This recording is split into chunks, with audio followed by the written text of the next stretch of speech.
This is the second of our conferences, Living with LHON Panel. And if you weren't here for yesterday's panel, basically this panel is made up of folks who have come into the world of LHON in one way or another, typically with a diagnosis of themselves or a family member. And I gather folks to come up and tell their LH1 story from their perspective. And unlike yesterday's panel, not everyone up here is affected. So we're going to hear different stories from different perspectives today. And my first panelist to my left is a very special one. This is my daughter, Molly Baez. And I'm going to pass it over to her, and she can tell her own LH1 story. All right. So yeah, I'm Maria's daughter, Molly. I'm 22, and I was 13, about to turn 14 when my mom was diagnosed. And at the time, I really didn't understand like what was going on. I just was like, well, why does my mom's eyes not work? She can't drive anymore. And I mean, my mom was the mom who was the chaperone on every field trip, the team mom, I got the snacks, I'll drive the girls here to basketball practice, all of that.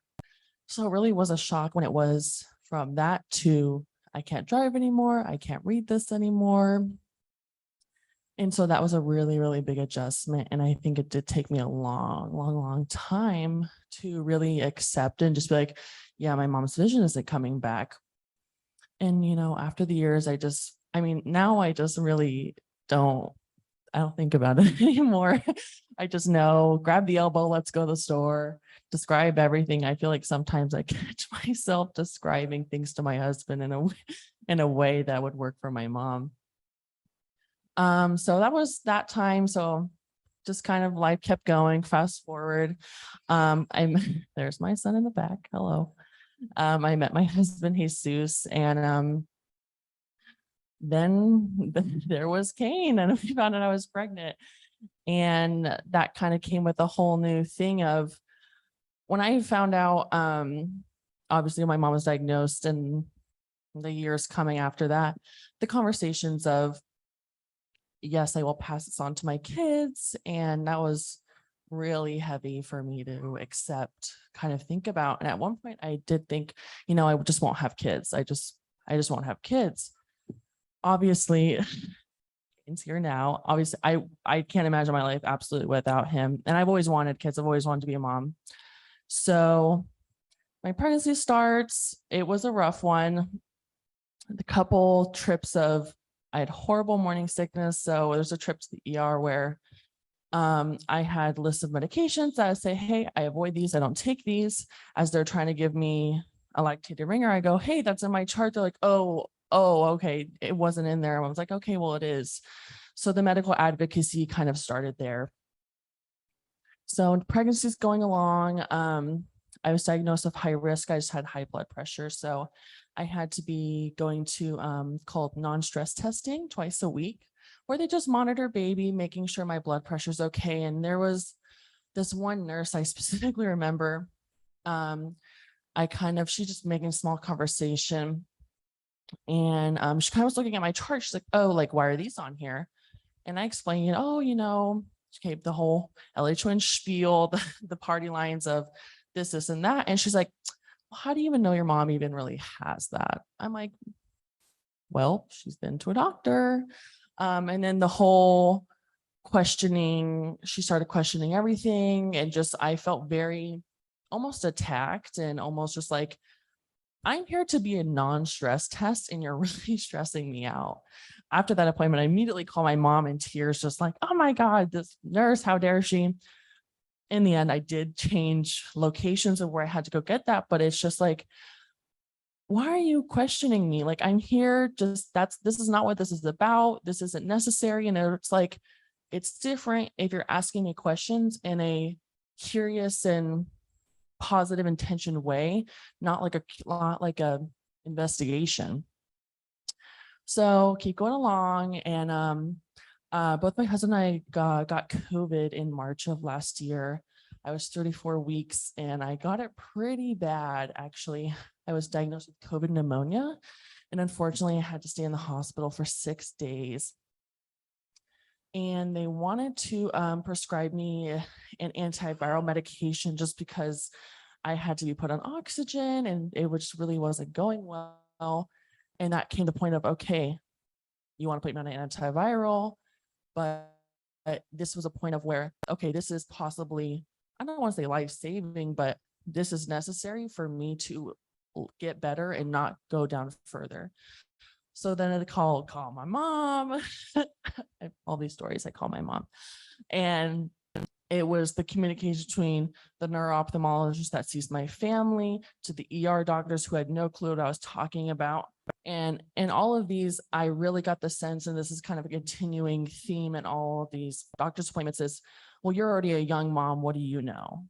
What would you know about this disease? You're 22. They've already written me off. So I was already kind of trying to push through that barrier as well.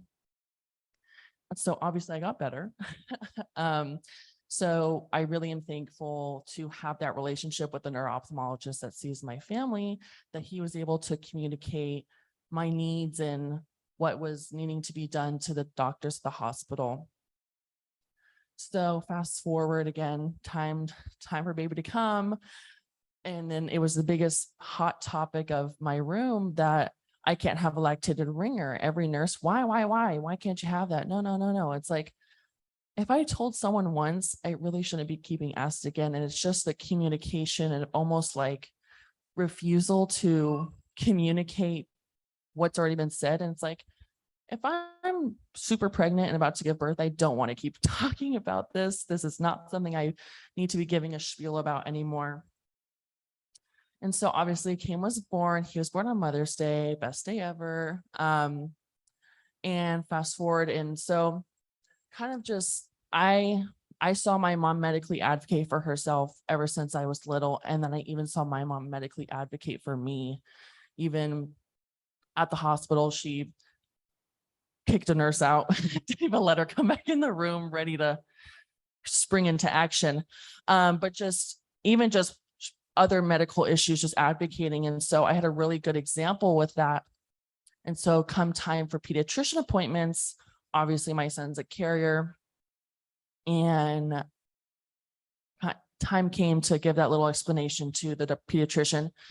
Hey, this runs in my family. Again, I was met with the, have you had him genetically tested?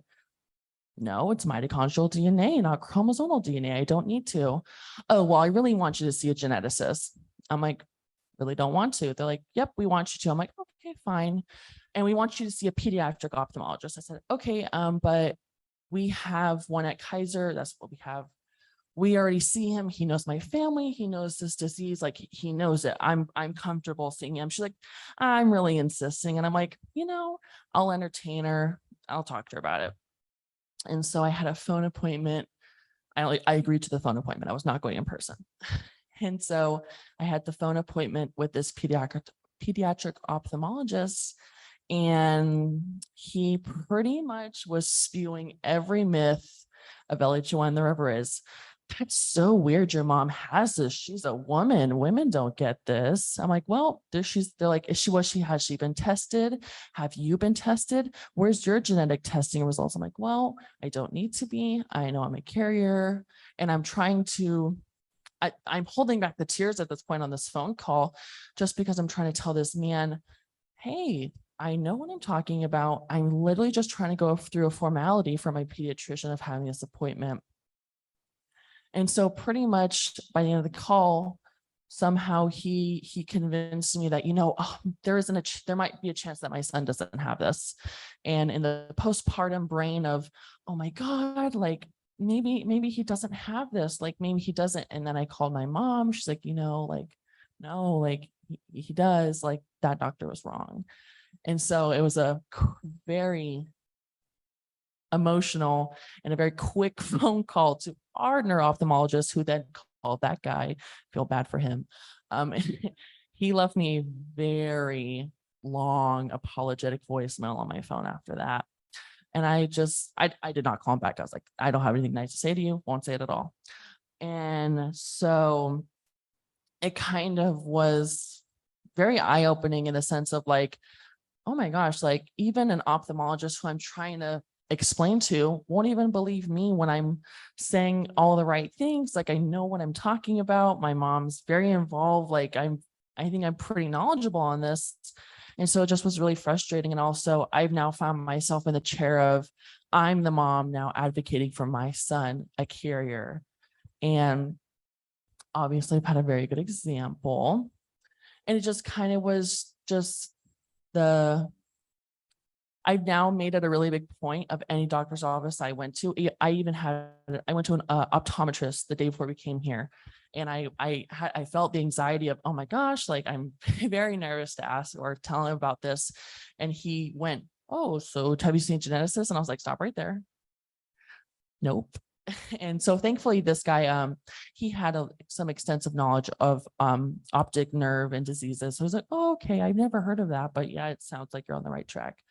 And I just think the overcoming and accepting, like, people are already looking at me as a young mom. Why would you know anything about a rare disease or anything at all? And it's just kind of overcoming that and just be like, well, no, actually, I do know what I'm talking about. And I'm going to protect and stand up for my son, whatever it takes. So yeah, that's just kind of where I'm at right now. And, just taking it day by day.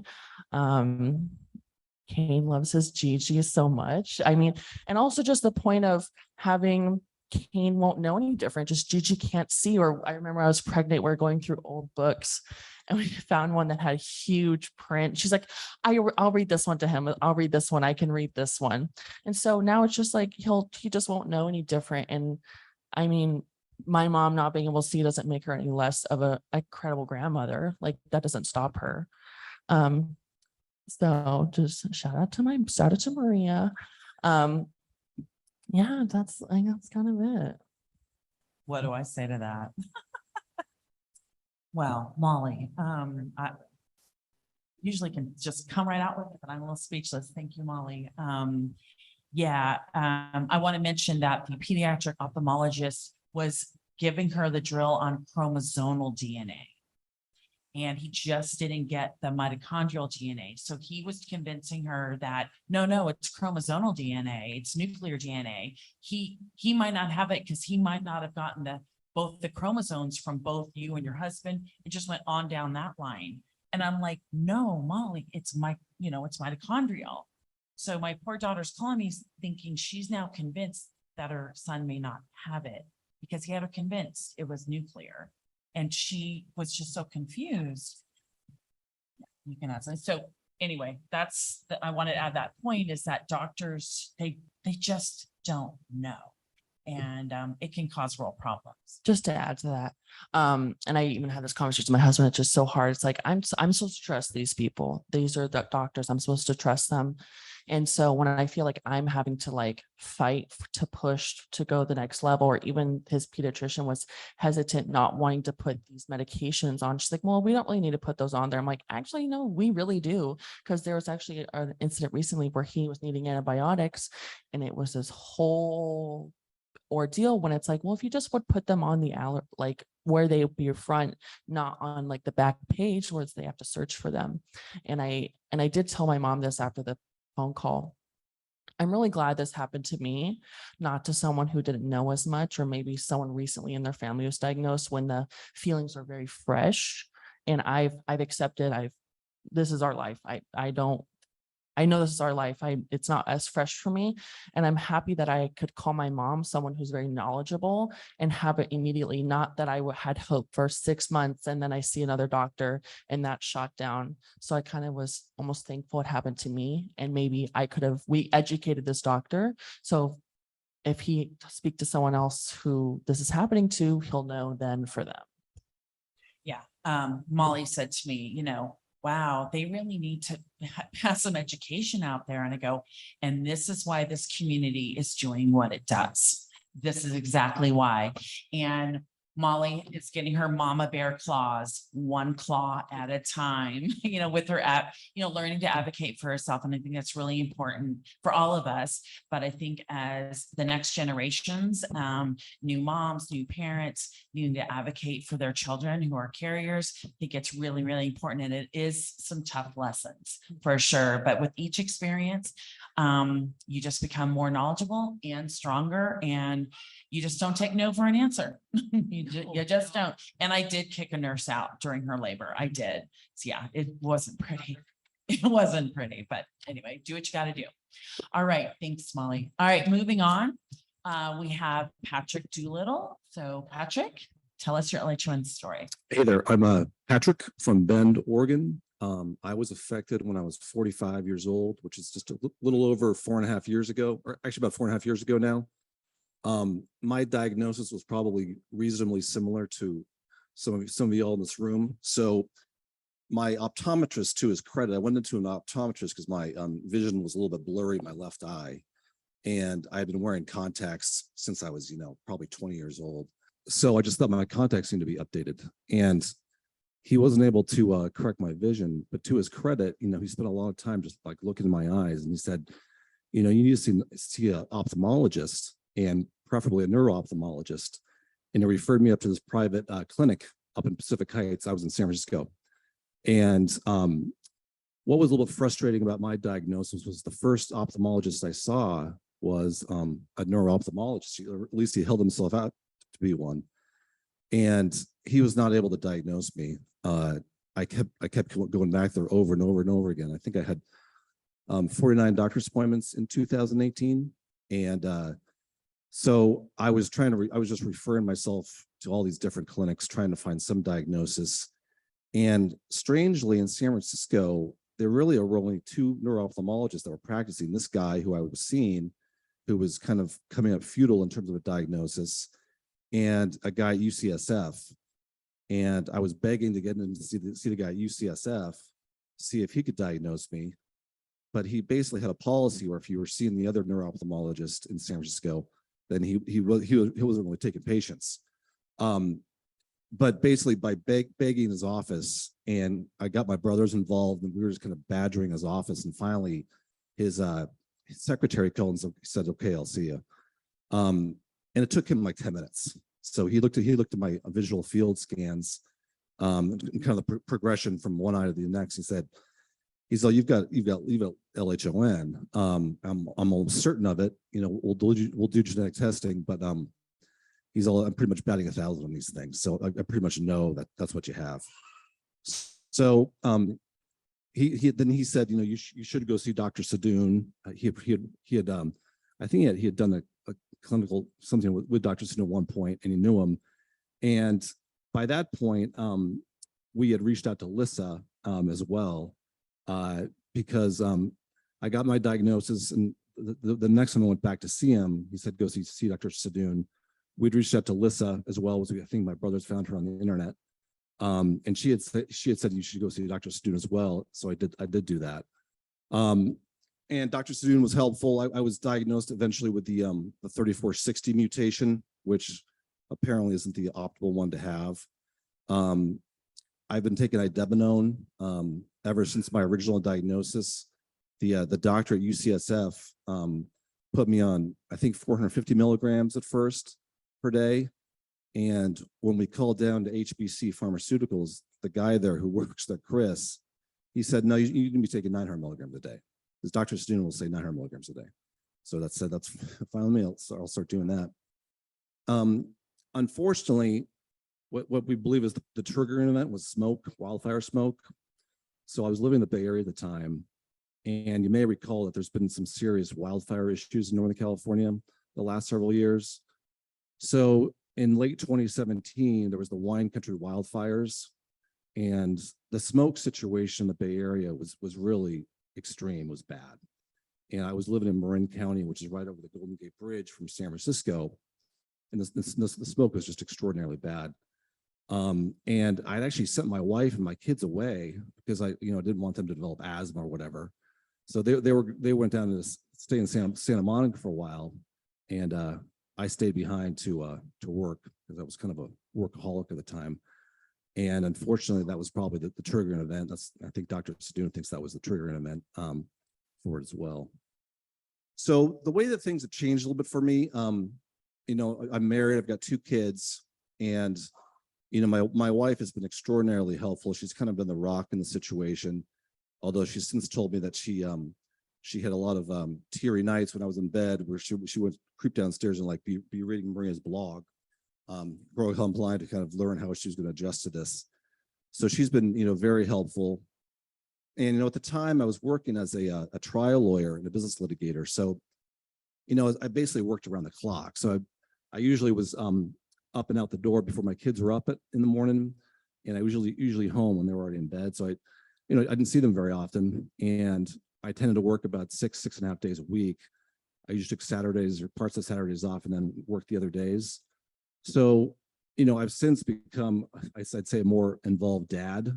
And my daughter, Fiona, who's 11 now, you know, she's extraordinarily helpful. And she's just, you know, developed a lot of empathy and you know, helpfulness. And we had our parent teacher conference, you know, a few months ago. And she had this list of things that she was proud of. And one of the things was like, you know, helping out her dad. So, you know, it's been, she's been great. She's just a great daughter. And I also have a 6-year-old son, and, you know, he's trying to be helpful, although he likes to basically prank me. I've got his keyboard and it's backlit, so the keys light up. So it could either be blue or purple or red. And as many of you all know, we love the color blue and we hate the color red because of our vision condition. So every morning I'll go into my home office and he switched it from blue to red. He toggles it to red because he thinks that's just hysterical. So, you know, every morning it's red. And sometimes I'll be working in my office and, you know, I've got a CCTV on one side, a CCTV on the other side, and then my monitor in front of me, and I'll see a little hand creep up and toggle it back to red. And he just walks out the door chuckling. So that's kind of his thing. So a couple of random transportation things. My main hobby when I wasn't working or hanging out with my kids, when I was, you know, when I was fully sighted, was I flew airplanes. So I was an instrument rated, you know, private pilot, and I got my my pilot's license when I was in law school, and then I got my instrument rating when I was working a few years later. And so that was my main thing. So I don't do that anymore. But one thing I hate is I hate driving, because for years and years I drove from San Francisco down to Silicon Valley, which for any of you who've been in the Bay Area, it's a long drive. And so I just commuted for a long ways for many years. So the impact of this condition on driving hasn't really bothered me, because I just hate driving. So, you know, it's I ride a bike. I do ride a bike still, which I enjoy. So to get around. A couple other things, you know, I think that sports and activities are really helpful for us, for those of us who are affected, just to kind of, you know, keep your mind off it, but just to, you know, stay in shape, keep yourself, you know, alive and well. So, you know, my typical day now, I live in Bend, Oregon now. I moved, partially, I think I had PTSD from all the smoke all the time in the Bay Area. But, you know, we had these, I live in this area where there's athletic clubs around. So I often, like, you know, wake up, help my kids get ready for school, go take a fitness or exercise class, come home, work for a bit, take the dog out hiking, you know, wait for the kids to get home from school and hang out with them a little bit, and then work a little bit more. But, you know, pretty much 5 days a week, I take some kind of exercise class or workout or something like that. So I think that's fairly important. So I would encourage people to stay active and get involved in sports. It's kind of funny. So these classes I take, there's a few regulars, including me, and there's this woman there who she's almost in every class as well, along with me, and she's just an incredible athlete, and she's probably a few years older than me, but you know, she was telling me that she has Parkinson's disease. So, you know, we compare notes and whatnot, but you know, she had been a dentist and she had to sell her practice because, you know, she had some tremors. So she's like, can't be drilling people's teeth anymore. So, she stays active. She's like I say, she's a great athlete. She used to be a pretty serious cyclist. So, it is a pretty good community to be working out with people all the time. So, I think that's been really helpful for me. See if there's anything else to cover here. I mean, one thing I would recommend to people, I was kind of lucky because my firm had required us to purchase long-term disability insurance. And the reason for that was we had a partner, one of my partners, who had had a stroke during a trial. And, the firm kind of realized like we didn't have disability insurance, the partners didn't have disability insurance. So it required us all to buy it. And, it's been helpful to have, that supplemental income. And so for people who are not affected, that may be something that you may want to explore. Great. Thank you, Patrick. You hit a lot of great points. I mean, a lot. And for someone who said to me, I'm not sure I have very much to offer. And I went, yes, you do. He also is very active in the LHON community. He didn't mention that, but he's been part of our Southwest group. He's also now a very active leader in the Pacific Northwest group. And so he does have leadership roles in the community as well. And so thank you so much for sharing so many great points. And I think there's a lot of good takeaways from what you talked about. And I love that it kind of, in a good way, I think it kind of made you slow down and spending more time with your family and all of those things. So I think sometimes coming into this has its benefits that you just, when you look at them, you really look at them hard, they are benefits along the way. And they may not seem that way in the beginning, but in the long run, they are benefits. I do know some other dads who were working and then became the primary caregiver, if you will, of the children, and the moms were working. So they became, the homemakers, if you will, and they love it. They absolutely love it. And there's several dads like that out there. So, so don't be afraid if you want to say, you know what, I'm going to stay home. I'm going to do the kids. I'm going to have, work part-time, or I'm going to take up those hobbies I wanted to take up if it financially allows you to do that. There's a few dads that have done that and absolutely they love doing it. So thank you, Patrick. Our next panelist is, oh my gosh, is Neil. I'm like, can't see over there. So I'm thinking, is Neil Green? And I'm going to hand it over to Neil to tell us his LHON story. Yeah, thank you. Well, of course, my story is my son's story. He's in the back of the room. He was impacted in the summer of 2019. And for our family, we actually knew about labors. The history, his uncle has had it since he was in his late 20s, and he's 50 something now. So I mean, a different dramatic generation at that time, not as much knowledge like is going on here now. But, even though of the history, it is still the emotional Holland roller coaster. I mean, there's no shortcuts for anything. There's no side steps. And when Jaden was impacted, we were doing scouting, and he went on a scouting trip. And of course, we have fires and things like that. And we have fires in Southern California, where we're from. And, you just kind of started having the blurry eye, like most people do. And then we had to go do a physical for another camping trip. And of course, you cover one eye, and I cannot see anything. And I knew right away, immediately, what it was. But even though I knew, emotionally, you're brain dumb as a parent, and you're going to check any box and every box you can for your children. So we raced to an eye doctor, right, knowing that he's got labors. And that was probably more for myself. The entire time this is going on, he's still a kid. He still has we're still playing tennis. We're still very active. So, I mean, my trajectory had dramatically changed immediately. I was on a complete roller coaster, and he was still doing his kid activities.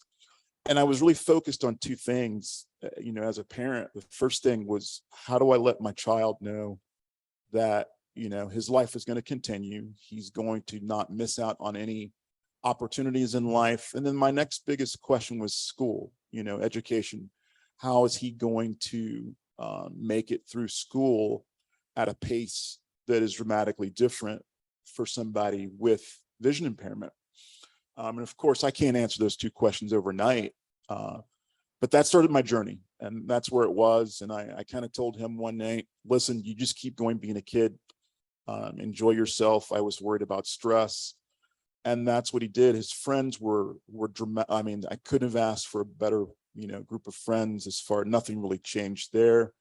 His sister has always been, you know, very supportive in a very sisterly way. I told her, hey, listen, you guys are still allowed to have arguments. You're still allowed to have a sister-brother relationship and continue doing that. So I kind of started thinking about what are the things that, you know, just keep the norm going. At the same time, I'm trying to build the team, as the doctor had referred to. You know, what is our team going to look like in the future? And we were blessed with, you know, the schools and support with his IEP, the vision specialist that was assigned to him. He had a reader in the 9th grade that went to every class with him. And it was just, you know, you start seeing the support. I met Lissa in the LHON group and, you know, read the other stories, and I watched every video you could have posted on YouTube. I mean, I've just, you know, engulfed myself, but at the same time, you realize, again, you have to at some point create your own future, your own destiny, and start to plot that on your own. You can't wait. I mean, yes, we all want, you know, the cure word, but on that day when it started for us, that was my goal, is how do I create our own resolve here at our house? And it happened. I mean, you know, it didn't happen overnight. There was a lot of crying. There was a lot more crying for me. I had friends that, you know, were ophthalmologists and doctors and worked in scenarios of, you know, sudden vision loss. And I had recommendations to go travel the world and see things that your son may never see again, to just do what you do every day. And that was the path I took. I took the path, and then, you know, as parents, we have to choose something. You can't do everything, whether it's financial restrictive or not. But I went on the order of let his friends and his normal childhood be his medicine. Obviously, we have a great doctor. Dr. Sadoun has been excellent, supporting us. And we didn't play tennis. I mean, essentially that was what we lost, was playing tennis. But to your point, sports is very important to some extent, or what you choose. And he made his own choices as well. You know, I got a call one day and somebody said, I thought you said your son was blind. I just saw him going down Coto Drive on a skateboard at about 17 miles per hour. And he was, you know, you would not have known he had a vision impairment. His condition was described to me as a minor case. You know, I don't know how minor 20/1600 vision is. That doesn't sound that minor to me, but from the overall impact, it was considered minor. I guess his dark area was not as much, but so he had very healthy peripheral vision, and he used it. At this time, I'm still crying at night, and, you know, trying to figure out what YouTube video to watch next. And as this was going on, he started, you know, changing his life from working out. And I think the working out, we weren't doing formal league sports anymore, but, you know, going to the gym and those aspects. I mean, if you look at how much oxygen the body uses and what happens with oxygen, you know, and the process of vision, you know, eventually you've got faith, luck, and of course, taking care of your body, and you got to pick the things that you can control. And he's been pretty active at controlling how he manages his body. And I think that's pretty important. I think that had a lot to do with his his overall ability to manage his condition. And of course, we started idebenone. So, I mean, we didn't have the unfortunate miss of taking 4 months or 6 months or whether to figure out what the actual cause was, and the stress that endures. But we did start taking idebenone immediately, and we've had some very great results from that. So that was our journey, and that was my arc as a parent. The roller coaster is not going to stop. It just slowed down a little bit. Life keeps going on, and things may change, and something new may happen. But we're doing the best that we can do, and that's at the end of the day what you want to do the best, just the best you can. So Thank you, Neil. That was awesome. Neil has been on our Southwest calls, and I just hearing him speak on those calls, I knew he would be a great person to have on a panel because he does have some great words of wisdom as a parent. And I haven't met Jaden yet. Hey, Jaden, I'm going to have to meet you after this panel. Hey, Jaden. Okay, great. Molly told me you were waving. Awesome. But I've heard a lot about you, and so we're going to have to meet up. But thank you, Neil. I really appreciate you sharing all of that with us. And our last speaker on the panel is Bob Barron. And I'm going to hand the mic over to you, Bob, to tell us your LHON story. Microphone working? Okay. Where are you, Alyssa? Okay, I'll talk to you. I was taking public speaking at Hoyle Community College, and I got written off for not looking at my audience in the eye. Am I looking at you in the eye? But thanks. But and I started losing my vision in 1983, right about this time of year. I was working as a machinist in a plastics company, and I thought I'd had a rough night the night before. I was having trouble focusing on blueprints, micrometers, calipers, if anybody knows those things. Even a tape measure, I was having trouble reading, and it just wasn't going away. And that company, we used to take plastics and melt them over ovens. And I used to work with MEK and MCL and toluene and acetone, all kinds of really nice chemicals. So while working there, I went to many doctors trying to find out what it was. Local doctors. I'm from the Springfield, Massachusetts area. Then I had to go out to Boston, and finally, I was told I was faking it or malingering. I had to look the word up. And then I went out to Boston. I had to have electrodes stuck to my forehead and various tests. And finally, they said that he's not reacting to stimuli to his eyes. And I had this doctor, Thomas Hedges, that was studying, actually his father was studying labors before him. And his name is also Dr. Thomas Hedges. And they said without any testing, they just said that I had Leber's, and that the only place you could get the genetic test in 1983 was to go to London, England. So I just took the doctor's diagnosis that way and went along with my life. At that time, my mother was actually saying, if it wasn't for those drugs you were doing, that's why, you went blind. And that was kind of rough at first. And then, so I think earlier today, the woman was talking about the things that, we do throughout a day. I was working. I didn't have to work anymore. I was on disability. One of the bad pastimes I had was going out and partying with my friends. And so that went on that way for a while. This is in the early mid 80s. And while I was waiting for my friends to get ready to go out one evening, they were doing their homework for a community college, and I was doing all their homework for them and answering all their questions. And they said, why don't you just go to college with us? So they brought me to college, and I took a few classes, and I did pretty well. And I proved that my brain still worked, even though my eyes didn't work well.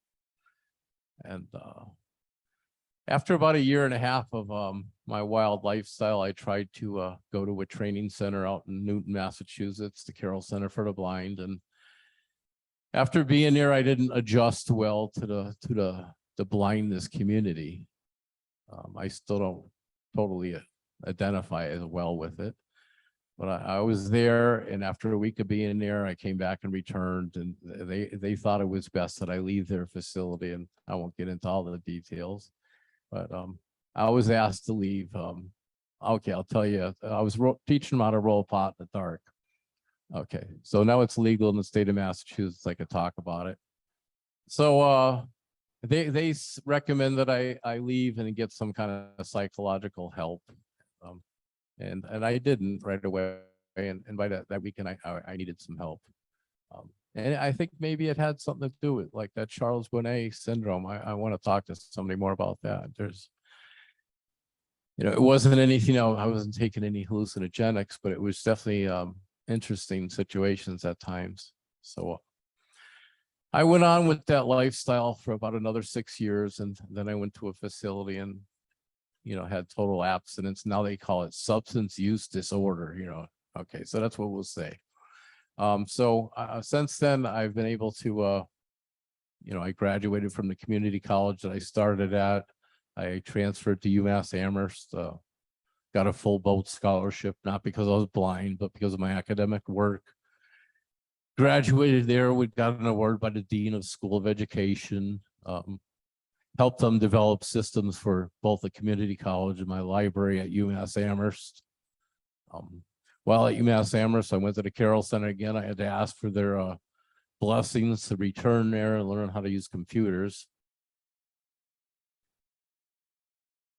So after I returned there, they asked me if I could help some of their other clients there that needed some help. So I brought them off campus to visit some other friends of mine. So I was leading 3 people. It was the blind, leading the blind, leading the blind, leading the blind, going. And then we went into this meeting facility and somebody was snickering. And I said, just shut up and help me find some seats. So I've actually worked for the Carroll Center for the Blind now as a consultant in Western Mass. I've worked 25 years at the community college that I was introduced at. Most of my stuff was trial and error going to school there. I had this is way before iPhones. Like I got this, the Swiss Army knife of the blind now in my hand. But I was carrying a 20-pound tape recorder, a 20-pound cassette player. I used Optelec video magnification machines. There were CCTVs back then. It was huge and bulky. And I would use the video magnification to read scientific terms, but I would use recordings for the blind, which is now Learning Ally. I used them for most of my beginning academics. And then while at UMass Amherst, I lobbied with publishers to get access to electronic files so I could read various textbooks. And now you might hear about bookshare.org. That's a thing that I helped with them. But now you can get your text files for campus a lot easier. I teach assistive technology. I started by learning JAWS. I've been using it for 27 years. I use an iPhone and iPad. The digital talking players that some of you might see. My mother was the senior tester. I was the advanced tester for the country, one of the testers. My life is pretty good. I'm a homeowner. It's fully paid for. I cook as well as most bachelors or better. My aunts even said that I clean better than some young men.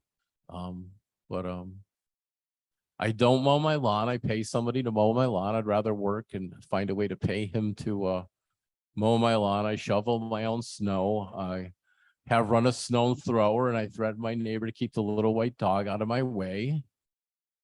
I posted on Facebook, and some people thought I really hit the dog because I have gotten up on a ladder and cleaned my own gutters, but it's probably not the safest thing to do. Life is pretty good. I usually walk when I'm home 3 or 4 miles a day, or I go to the YMCA and do a spinning class. Or my uncle back there let me fly his plane about 10 years ago. That's another story. But I've taken karate and judo, and I'm pretty much of a success story, I guess. I've been a president of the National Federation of the Blind of Greater Springfield, and I met mentors there that that helped me out a lot. When I first started losing my vision, they sent me to the local support group, and it was like a bunch of these old ladies. I thought it was like a knitting club. I'm there. I'm out of here.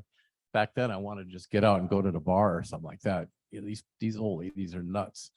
But I went to the NFB and I met this guy, David Tiki, and he was the first school teacher in the country to be licensed as a school teacher while being legally blind. So I figured if he could do it, I could do it. And I think sometimes in this room, maybe people go along with the how much vision you have and how successful you'd be. But some of these people were totally blind, and they were getting around and reading and doing things and being a lot more successful than I was, being 100% blind. So don't put your abilities according to how much visual acuity you have. And Lieber's does not have to be an invisible disability. Sitting here, it looks invisible, but when I get up, I have a long white cane in my hand. I've heard that there's not a lot of people here walking around with white canes. I'd rather have somebody see me and identify me as being blind. I'm not high anymore. I'm not drunk anymore. My mobility lessons in the beginning were how do I get to every bar successfully?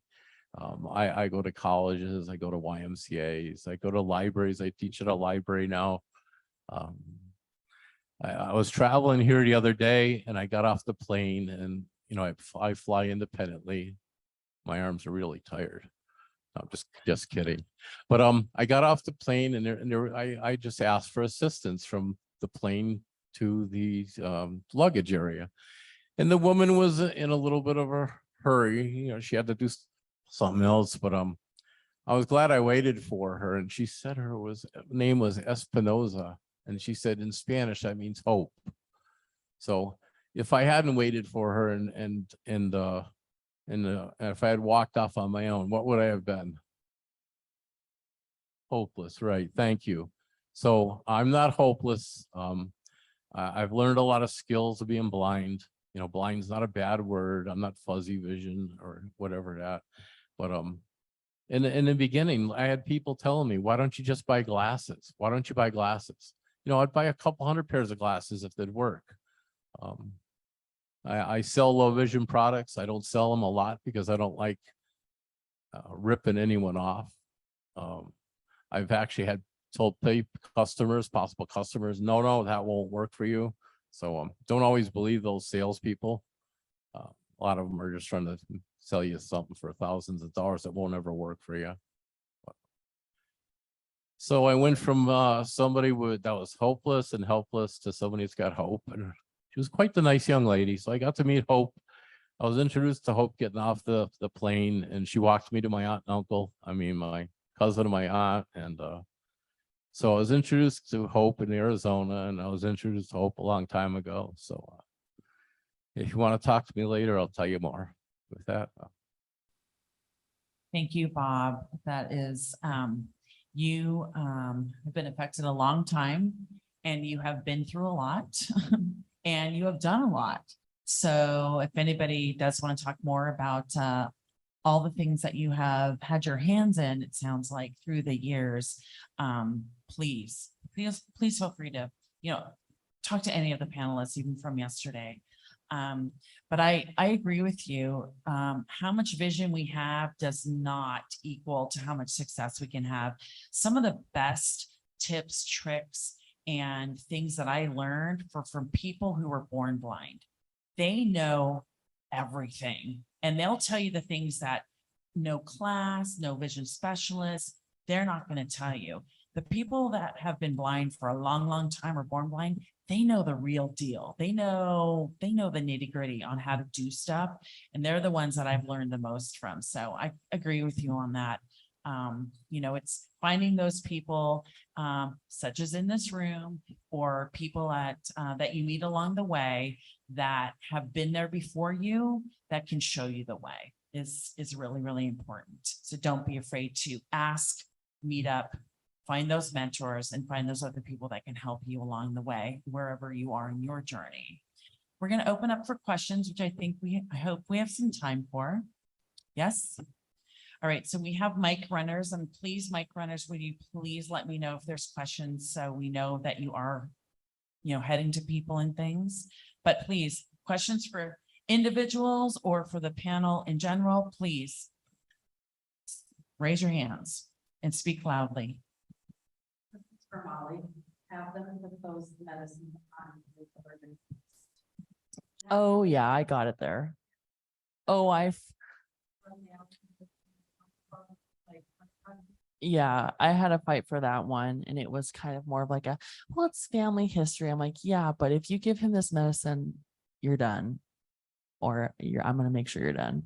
Any more questions? Camille, can you give a little background on the dad's Zoom events? So there, as we probably saw the other day, there's a number of Zoom affiliations within the community itself. And again, as a parent, specifically as a father, we have a regular Zoom meeting as well. It just goes over, everybody's going through their own path and their own journey emotionally through this. So I forget how often it meets, about maybe a month and a half, 2 months, I believe. Two months. Yeah. But you could definitely, find out more information on it. It's, father hosted with a number of fathers who had been on the panels prior to me. We're always looking for more dads. It seems like, obviously, the mothers have their own journey, but the dads too, it's a good place to talk to their fathers that are going through the same emotional arc and enjoy our time together. So check with me if you want to find out any information about it, or Liz or anybody else. Now, this question is for all country, and the other communities now. So taking the dead and working together, recommending medications specific for LHON, we found they can be helpful and looking some recommendations, right? What else among that kind of content? All of these diseases.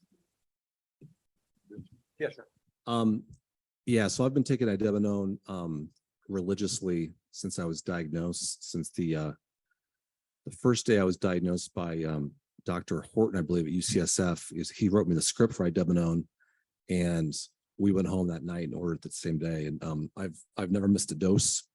I don't know if it works. I'm not sure if it's been helpful. I feel like it probably has. I mean, I'm able to like get around pretty well and ride a bike, which I know some other people can't do. I'm not sure if I can attribute that to the idebenone or what. In terms of other things I take, just standard like a multivitamin, and then I take a supplement called True Niagen, which I think it's a kind of niacin, and that's pretty much it. So I try and avoid just becoming like a science experiment and like taking every vitamin under the sun, because I mean I'm not sure how helpful that is and how healthy that is. So it's mostly just the idebenone. So for Jaden, we started with idebenone very early from his onset, roughly probably 45 days later. And at this time, I had already watched the videos and noted, the progression of how they discovered the certain benefits timeline for idebenone, the 1 year, 2 year. And I remember I said, Jaden, well, listen, we're going to do this for at least 2 years. That's our march, and we'll continue that. So he takes idebenone or Ephenix today 3 times daily, 900 milligrams with a glass of milk. Again, trying to keep it really simple so that it's repeatable. His improvements from his vision, his central vision, pretty much mapped to the testing shown on 1 year improvement. And then 2nd year, at his worst condition, I think his vision was around 1600, 1400. His right eye is now 20/20 chart reading. And again, that improved at the 1 year mark, and then again significantly at the 2nd year mark. So, you know, we're in a holding pattern. You know, when we saw Dr. Sadoun last in October, he's like, just keep doing what you're doing, whatever it is. He does take creatine as well. So, you know, but not, I don't know. Probably that happened in the last year, right, Jaden? Taking creatine. But that's it. Those are the two things really. And his working out and eating healthy and exercise. I definitely, and again, I'm convinced that plays a role as well.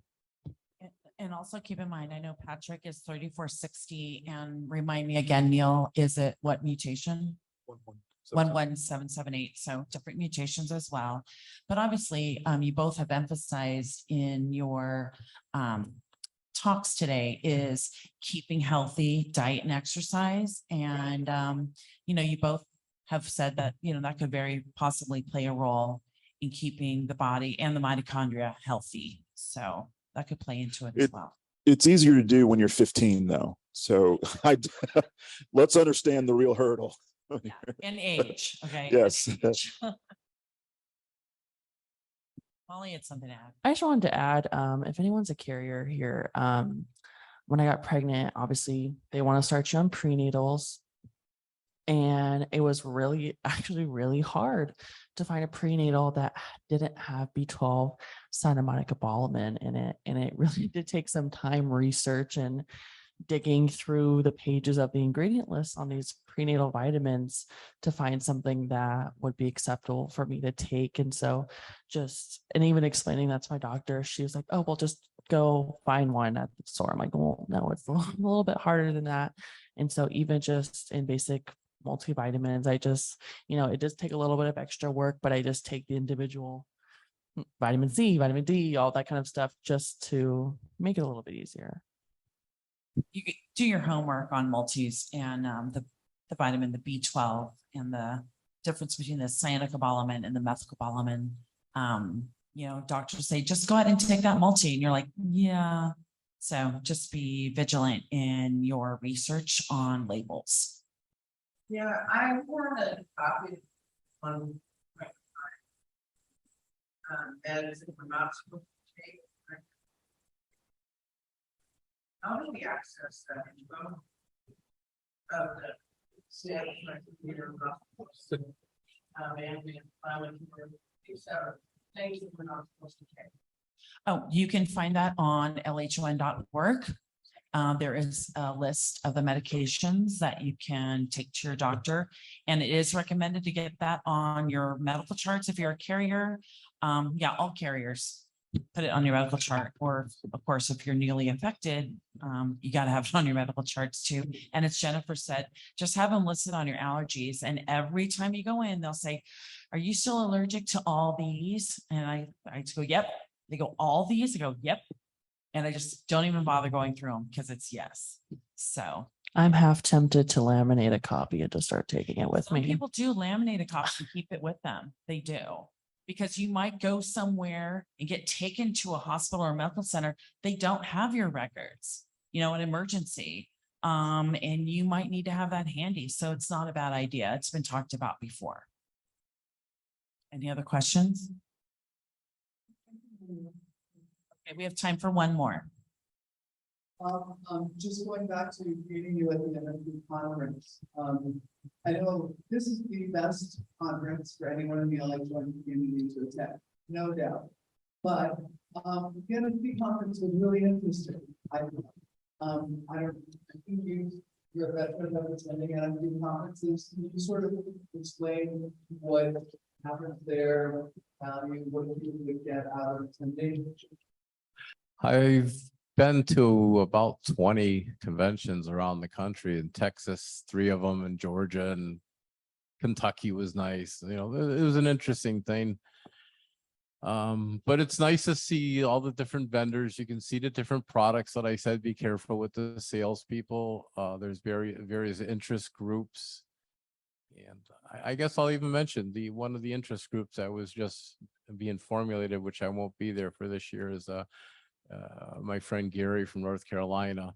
It's going to be called Friends of Recovery. It's going to be a face a Zoom meeting, maybe possibly, but so many people during these conventions get quote blind drunk. And a lot of people hide behind the bottle when they first get introduced to Libras or other blindness related activities. So we found it very successful. And over the years, we've had about a dozen attendees to our friends meeting. And then the last few times on Zoom, we've had about 50 people. So there seems like there's some kind of interest in the community to abstain and probably maintain a better way of living. But that's my little sales pitch for that. The other thing is that, you know, there's all the vendors, all the different groups. There's blind lawyers division, there's blind bookkeepers and accountants, and there's just everything. Certain science fiction writers and musicians, of course, you gotta have musicians, right? But it's pretty good to see all that, and then they have the politics of it too. And I don't have to believe in everything that's being said or done. I've already said it to somebody last night, but it's nice to belong to someone and something. You know, I think Maria was already saying before that you can learn from people that are successful blind people, you know, people with PhDs and master's degrees. I never planned on having a master's degree in my life, especially not while being blind. So I've been able to do it. Other people have done it. And it's amazing seeing some of the younger people there going and getting scholarships and some of the things they want to do and be. And it's amazing. Just every year, the scholarship winners are about 30 scholarship winners. That's probably the most important thing, that they're helping the younger members of the community getting an education and going on and conquering the world. You know, we'll have a blind president. Yeah. So I don't know. We'll be in Louisiana this year if you want, New Orleans, but I'm not going. Not to wear a mask for 7 days. I'm done with masks. So it's all about the mask. Thank you so much. There are a lot of blind organizations out there, NFB, ACB, AFB, and a lot of, they have their own conferences, which are all starting to happen again. So those are things that, you know, if you want to get involved in as well, there's plenty of them. But we're going to wrap it up.